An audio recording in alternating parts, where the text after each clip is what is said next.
मुखपत्र सामना के लेख से उठा है। महाराष्ट्र में कांग्रेस की सहयोगी पार्टी और महाराष्ट्र सरकार चला रही शिवसेना ने अपने मुखपत्र सामना में लिखा है कि कांग्रेस अब कमजोर हो चुकी है और कांग्रेस के साथ साथ विरोधी दल किसी राजनीतिक आंदोलन को धार नहीं दे पा रहे।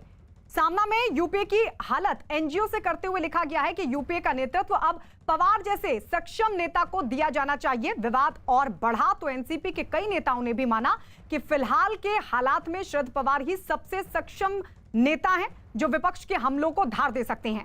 साथियों के इस हमले को बीजेपी ने और हवा देने की कोशिश की और मध्य प्रदेश के गृह मंत्री ने तो कांग्रेस के अस्तित्व पर ही खड़े कर दिए सवाल।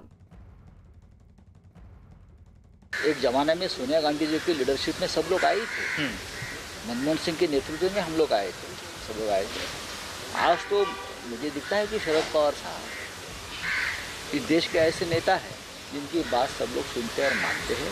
मोदी जी भी मानते हैं कि लोगों की भावना है, लोगों को लगता है पवार सब कर सकते हैं और है भी वैसी स्थिति कि आज देश में एक टॉल लीडर के हैसियत से पवार साहब खड़े हैं और कृषि का कानून हो या ममता या जिस प्रकार से भारतीय जनता पार्टी एक तरीके से हुकुमशाही कर रही है तो उसके खिलाफ बोलने की भूमिका ये पवार साहब बखूबी रख रहे हैं। शोले पिक्चर में वो सिक्का था जिसमें दोनों तरफ एक ही चीज छपी हुई थी, वैसे ही सिक्का है। कहीं उछालो कहीं भी गांधी परिवार ही निकलता है उसमें। राहुल जी निकले चाहे सोनिया जी चाहे प्रियंका जी।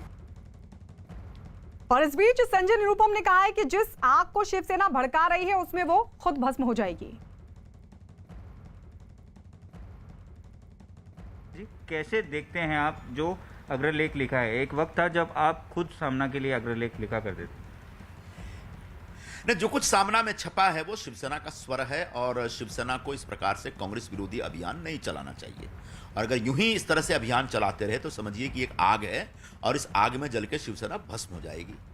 सरकार में है, साथ में है, कांग्रेस राष्ट्रवादी के साथ सरकार चला रहे हैं तो सरकार कैसे बेहतर चले और महाराष्ट्र की जनता का कैसे भला हो इसके ऊपर ज्यादा ध्यान देना चाहिए, न कि कांग्रेस पार्टी के ऊपर। कांग्रेस पार्टी में अंदरूनी समस्याएं हैं, इससे हम इनकार नहीं कर रहे हैं। हम लोग एक खराब दौर से गुजर रहे हैं, इससे भी हम इनकार नहीं कर रहे हैं। लेकिन ये हमारा घर का मामला, हमारा अंदरूनी मामला, हम इसको हल करेंगे। इसके लिए हमको शिवसेना के सलाह की जरूरत नहीं।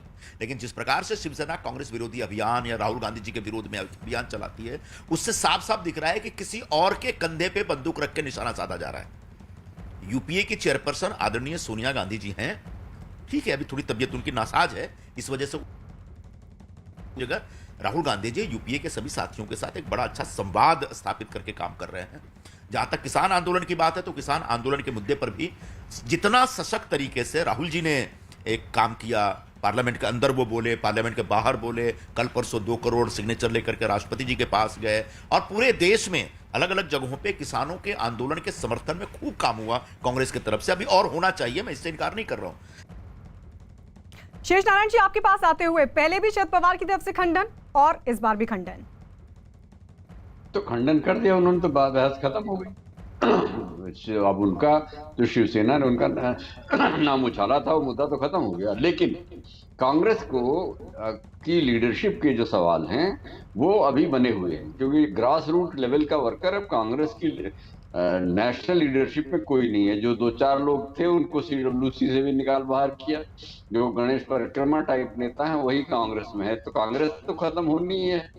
अगर उन्होंने जमीन से जुड़े लोगों को आगे कर दिया जो संघर्ष में आगे चल सकें, वरना ट्वीट करने से यहाँ नेता नहीं बनते। अमित शाह बीमार तो थे, पूरा बंगाल और पूरा कहाँ दौड़ रहे हैं, वहाँ नॉर्थ ईस्ट में जाके प्रवचन कर रहे हैं। तो आपके लोग कहाँ दिख रहे हैं? कांग्रेसी नेता कहीं कोई दिख रहा है? एक उनका उत्तर प्रदेश में एक नेता है लल्लू बेचारा, वो कहीं गिरफ्तारी देता रहता है, वो दिन में 3-4 बार गिरफ्तार हो जाता है, लेकिन अब उसके साथ कोई तो होता नहीं, वो अकेला 4-6 लोगों के साथ जा गिरफ्तार हो रहा। तो जब पहले कांग्रेसी गिरफ्तार होते थे तो लाइन के लाइन संजय गांधी, बताइए इमरजेंसी के बाद जब संजय गांधी आए तो उनके साथ पूरा देश खड़ा हो गया जब उन्होंने अभियान शुरू किया। तो आप सड़क पे नहीं जाएंगे, ट्वीट करेंगे तो नहीं होगा।